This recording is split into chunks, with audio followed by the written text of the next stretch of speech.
So today I'll be talking about asthma. So asthma is basically a chronic respiratory disease where there is inflammation of the internal lining of the airway passage, because of which there is lot of swelling and there causes narrowing of the passages, which restricts the air entry to the lungs. So what are the symptoms of asthma? Asthma is basically there is non-stop cough and there could be collection of mucus which is very difficult to bring out. This causes too much of obstruction and there is a lot of breathlessness. The patient can sweat and look very tired, can turn blue. So these are the signs and symptoms of asthma. What are the causative factors of asthma? It can be determined, it can be there in the genes. So it's the children can inherit it because of the parents having certain form of skin or respiratory allergies. But childhood asthma, say if the child is having too much of cold and cough problem and a lot of allergies along with breathlessness, this can be very well treated by increasing the immunity of the child, and we can help child outgrow this problem. So asthma can be definitely is treatable in small children and it doesn't flare up into a full-blown picture of asthma. Asthma can happen at any age, but in adults we say that asthma is not fully curable because it is triggered by climatic change and also because of the change in the hormones. So there is some imbalance in the hormones and the patient is very stressful.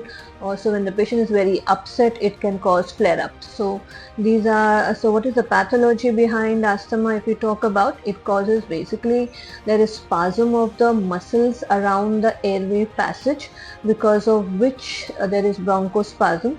Secondly, there is a lot of inflammation, redness and swelling which causes narrowing of the passage. And thirdly, there is a lot of mucus collection which is very tough, thick and very stringy, and it also could be acrid. So because of which there is there is obstruction to the flow of air and oxygen to the lungs. Now the treatment of asthma can be very well managed with medications. You can avoid the flare-ups. You need to know your trigger factors. So what are the common trigger factors of asthma?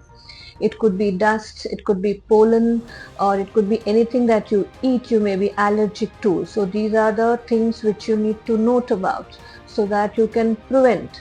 So knowing your trigger factors is very, very important. Secondly, you could be prone to allergies. You could have dust allergy, or you could be allergic to something which needs to be well treated.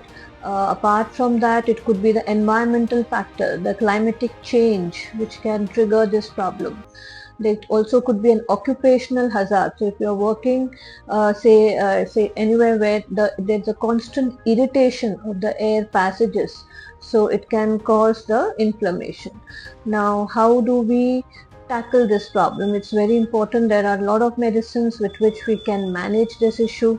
First and foremost, treat your allergies. If you're allergic to something, see to it that your immunity levels are good so that the allergies do not surface. Secondly, the environmental factors, if you can prevent it, because if you prevent the problem, then you can avoid the chronicity. So today being the World Asthma Day, this is basically to make people aware about the signs and symptoms and how to tackle asthma so as to prevent any emergency or complications.